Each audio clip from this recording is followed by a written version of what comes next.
ఏదైతే మన రాష్ట్ర ప్రభుత్వం మన స్కూల్ కోసం స్కూల్ డెవలప్మెంట్ కోసం ఏదైతే మనకు ఫండ్స్ రిలీజ్ చేయడం జరిగిందో, అందులో భాగంగా మన ఎడపల్లి మండలానికి కూడా కొన్ని స్కూళ్ళకు ఫండ్స్ రావడం జరిగింది. అందులో భాగంగానే మన జాన్కంపేట కూడా కొంచెం ఫండ్స్ రావడం జరిగింది. ఈ ఫండ్స్ తోటి మనకు ఈ స్కూల్లో ఉన్నటువంటి ఏదైతే రిపేర్స్ ఉన్నాయో, చిన్న రిపేర్స్ కానీ పెద్ద రిపేర్స్ కానీ, ఆ రిపేర్స్ డోర్స్ కానీ, మనకు విండోస్ కానీ, మనకు బాత్రూమ్స్ టైల్స్ కానీ, మన వాటర్స్ నల్లల రిపేర్స్ కానీ, ఏదైనా కానీ పిల్లలకు, స్టూడెంట్స్కు, టీచర్స్కు, ఇక్కడ ఉన్న స్టాఫ్స్కు అందరికీ ఉపయోగంలో వచ్చే విధంగా దానికి వాడుకోవడానికి కోసం మనకు ఫండ్స్ రావడం జరిగింది.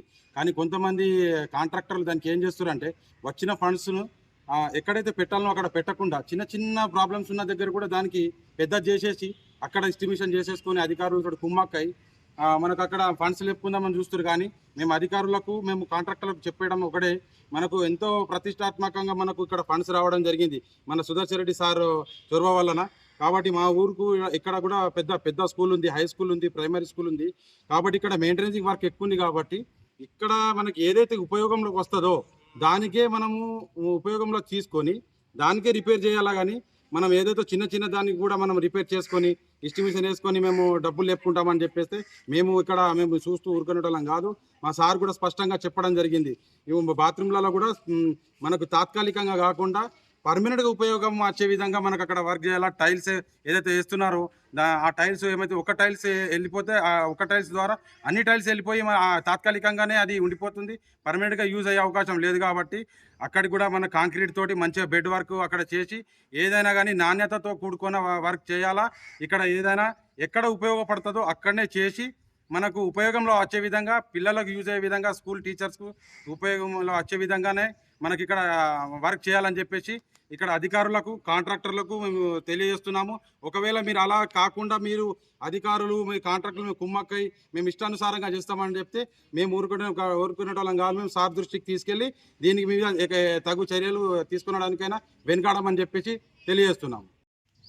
ఈరోజు ఏదైతే మన రాష్ట్ర ప్రభుత్వం సీఎం రేవంత్ రెడ్డి గారు చెప్పిరో, అమ్మ ఆదర్శ పాఠశాలల్లో భాగంగా ఈ టాయిలెట్ మరమ్మతులకు భాగంగా నిధులు మంజూరు చేయడం జరిగింది. దీనిలో అధికారులు, కాంట్రాక్టర్లు కుమ్మక్కై దీన్ని నిధులు దుర్వినియోగం చేస్తూ ఎక్కడ మరమ్మతులు చిన్న అవసరం ఉన్నా కానీ దాన్ని మొత్తం తీసేసి దాన్ని మొత్తం మరమ్మతులు చేసి స్థానికంగా దోచుకోవడం జరుగుతుంది. దీన్ని ఎమ్మెల్యే సుదర్శన్ రెడ్డి గారు దీన్ని దృష్టిలో ఉంచుకొని అధికారులు ఎంతైతే అంత మనకు సాధ్యమైన ఒక కిటికీకి డోర్ అవసరం ఉందో ఆ డోర్నే తీసేసి డోర్నే పెట్టగలరని కోరుతున్నారు. కానీ ఇదే కాంట్రాక్టర్ అధికారులు కుమ్మక్కై కిటికీ ఒక డోర్ పోతే మొత్తం కిటికీనే తీసేయడం జరుగుతుంది. ఇలా అధికారులు ఈ వచ్చిన నిధులు ఏదైతే దుర్వినియోగం చేస్తూ అరకొరగా ముందే మన దగ్గర నిధులు లేని దానికి అరకొరగా నిధులు వచ్చేయడంలో భాగంగా దీన్ని ఇప్పుడు అవసరం మేరకు ఖర్చు చేయకుండా వృధాగా ఖర్చు చేయడం జరుగుతుంది. మనకు గవర్నమెంట్ పాఠశాల అనేసరికి మొదట గుర్తుకొచ్చేది, అరే ఆ టాయిలెట్స్లు సరిగ్గా ఉండవు, ఇది టాయిలెట్స్లు ఇబ్బంది ఉంటుందని ప్రతి ఒక్కరికి గుర్తుకొచ్చేది మొదటి సమస్య.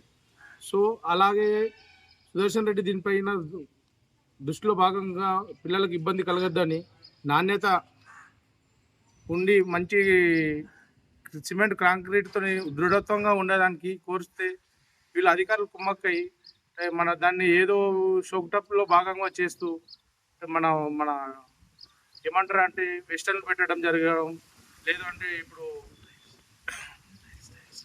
ఈ టాయిలెట్స్ బాగా కాకుండా ఇప్పుడు మన ఉన్నతరం కనిపించడానికి షోక్టప్గా చేయడం, అరకొర షోక్టప్ చేసి దాన్ని అధికారులు నిర్వినియోగం చేస్తారు.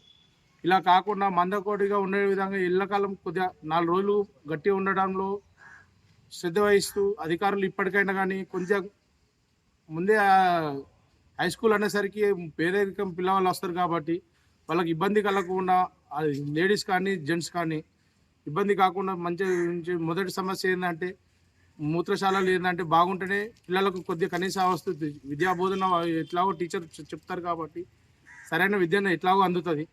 కానీ ఈ అరకొర వయస్సులు మూత్రశాలదే కాబట్టి దీన్ని దృష్టిలో ఉంచుకొని కొద్దిగా మంచి చేయగలని కోరుచున్నాం.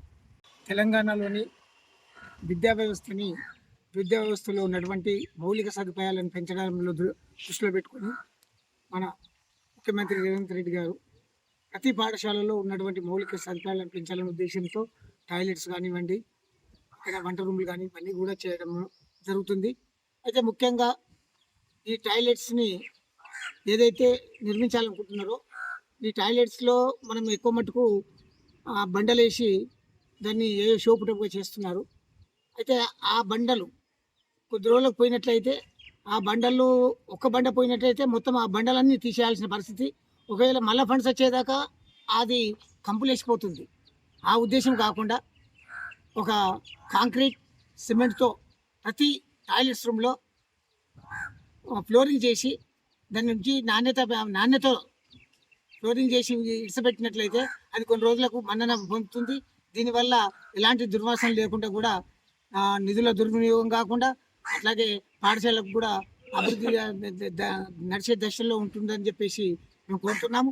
దీంట్లో కాంట్రాక్టర్స్ కొద్దిగా మైనర్ రిపేర్ ఉన్న దాన్ని కూడా తీసేసి మళ్ళీ కొత్తగా వేయడానికి ప్రయత్నం చేస్తున్నారు. అట్లా కాకుండా ఎక్కడైతే పూర్తిగా డ్యామేజ్ అయిందో దాన్ని ఖచ్చితంగా ఫ్లోరింగ్ కాంక్రీట్ వేసేసి పకడ్బందీగా చేయాల్సిందిగా మేము కోరుతున్నాము.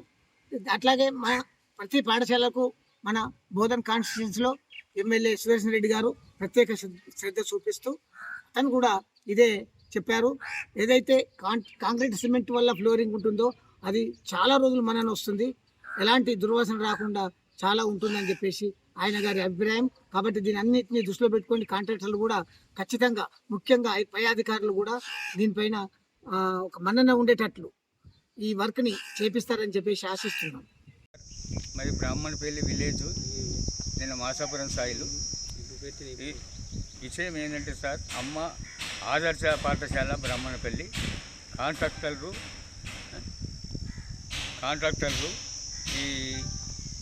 ఈ కాంట్రాక్టర్లు వాళ్ళు ఎస్టిమేట్ ఎక్కేసుకొని కుమ్మక్కై అంతా చెడిపేస్తున్నారని బాగా మా స్కూల్ బ్రాహ్మణపల్లి అంతా ఆరోపణ చేస్తున్నారు.